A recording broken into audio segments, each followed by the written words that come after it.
Welcome. Life is a cruel, wonderful thing. From the bleakest deserts to miles underneath the ocean, life finds a way. The general public believes the concrete jungles of the city are an exception, but they are wrong. The natural process of creating cities, known as Californication, has created one of the largest jungles in the world. Due to the limited resources, the hostile competition has created a variety of native fauna in this land. Using complex adaptations, untrained observers rarely notice these creatures in the wild. Let's go into the field to examine some members of the biome called suburbia. One of the primary life forms in this ecosystem is the street coral. This strain we see here uses its ability of bioluminescence to produce light on popular trails. Other creatures take advantage of this adaptation and propagate its seeds, known as street urchins, further than it naturally could. The hard bark of the street coral also makes it a useful organism, such as serving as a border here after being trained to grow in this specific shape. Let me demonstrate its tough exterior. Ow. Occasionally, some strains grow into a shelter-like form to start a symbiotic relationship with other creatures. In return for a shelter from the cold and rain, they unbeknownstly keep the street coral company. Street coral are really bad at social situations, like talking to people, since they lack mouths.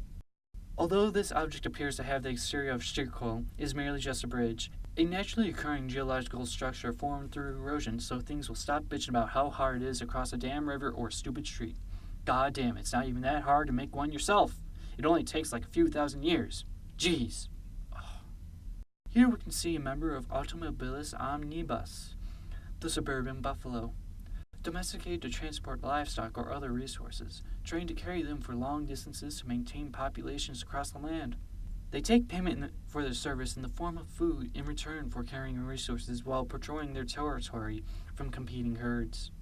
Another domesticated species, Automobilis domesticus, remains the most prolific of the Automobilis family. Many creatures care for one as a pet in return for a steady source of transportation. Like horses, owners will corral them for safety while they run errands. Let me try to pet one. Take care to approach it from an angle where it can see you, not from the side or the back, or it will startle, or directly from the front as it will see that as a challenge. I will carefully stroke its smooth carapace. There you go.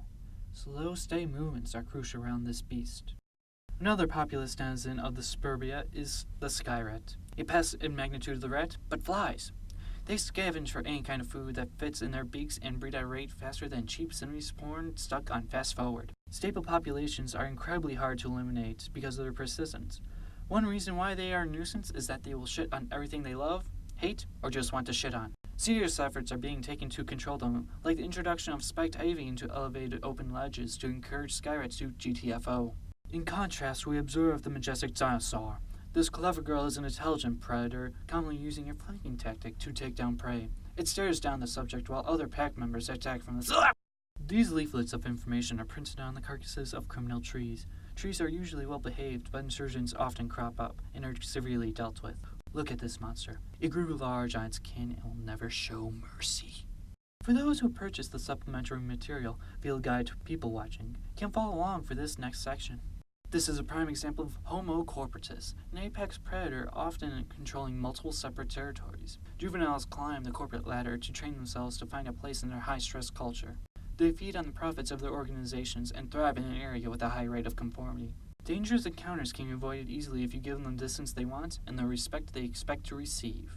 This is the common art student, a type of creature that can be naturally found on some college campuses. It sketches in its notebook, unbeknownst that it will live a life of poverty when it transforms into the starving artist. That poor bastard.